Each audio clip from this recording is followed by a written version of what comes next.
Hello বন্ধুগণ, কেমন আছো তোমরা? আজকে আমার খুব ক্যান্ডি খেতে ইচ্ছা করছিল, তাই আমি ক্যান্ডি বানানোর জন্য প্রথমে চিনি গুলিয়ে নিলাম। চিনি গুলিয়ে নিয়ে টুথপিক দিয়ে সেখানে চিনির মোল্ড রেখে দিলাম, দিয়ে এভাবে চকলেট বানানোর জন্য চকলেট শুকাতে দিলাম।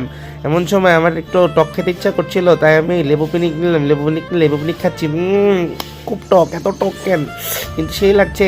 এমন সময় দোকানে একজন লোক আসলো, তাকে আমি এ, চাটনি খেতে দিলাম এবং সে আমাকে 2 টাকা দিল। আমি সেই 2 টাকা নিয়ে রেখে দিলাম, দিয়ে আমি এদিকে লেবু পিনিক খাচ্ছি, সে চাটনি খাচ্ছে।